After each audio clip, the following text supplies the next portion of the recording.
Բարև ձեզ, շնորհակալ եմ, որ այսքան մարդ ժամանակ է գտել և եկել է մասնակցելու շարժման գրասենյակի բացմանը։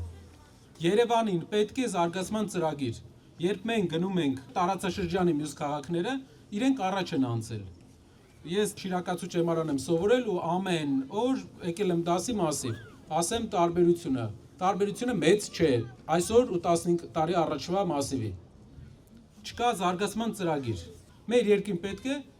քայլերով քաղաքի զարգացման պլան, որպեսզի մենք 21-րդ դարի քաղաք ունենանք։ Դրա համար պետք է մարդ, ով խելոք աշխատում է,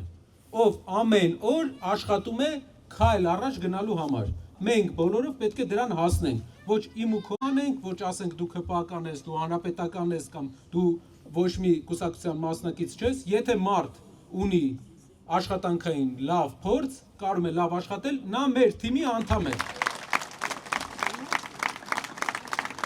Մի քանի օր առաջ մեր ձեւով շարժման մեծ հավաքի ժամանակ մի խոսք էի ասել, որին անդրադարձել էին գրեթե բոլորը։ Ասել էի, որ մեր երկրին պետք է նոր ղեկավարի անուն։ Մեր երկրին պետք է 5-րդ ղեկավարի անուն, քանի որ եթե մեր նախորդ ղեկավարներից յուրաքանչյուրը լինի երկրի ղեկին, մեր հասարակության մի մասը չի ընդունի։ Դրանից հետո բոլոր կողմերից, թե ներկայիս իշխանության, թե առաջի, երկրորդ եւ երրորդ նախագահի կողմնակիցների կողմից եղան կարծիքներ, որ այդպես չէ, ո՞նց եք կարծում, ժողովուրդ ջան, մեր երկրին պետք է 5-րդ նոր ղեկավար, թե մենք պետք է մնանք նույն ազգանունների շարքում։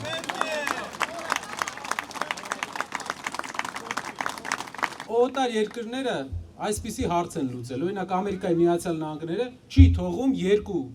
երկու անգամից ավել մարդու իշխանության մնա։ Դրա հիմնական նպատակը այն է, որ ժողովրդի մեջ մի մաս հակասություն է զգում այդ անձի նկատմամբ եւ ամեն նոր պաշտոնավարում ավելի է խորացնելու այդ հակասությունը։ Մեր երկրի այսօրվա վարչապետը գնում է 3-րդ ժամկետի ու մեր երկրի սահմանադրությունը նենց է սարքած, որ կարող է 4-րդ էլ մնալ, 5-րդ էլ մնալ, անսահմանափակ ժամանակ, եթե մենք մեզ նեղություն չտանք ու չսկսենք աշխատել դրա դեմ, որովհետև եթե դեմը չառանք, ամեն տարի ավելի խիստ է դառնալու, ավելի շատ է ոստիկանական ուժերի միջոցով ժողովրդին ճնշելու, որ փորձի մնալ իշխանության։ Պետք է դեմը առնել, որպեսզի ամեն իշխանություն ունենա իր ժամկետը, կատարի իր գործի մաքսիմումը եւ հեռանա։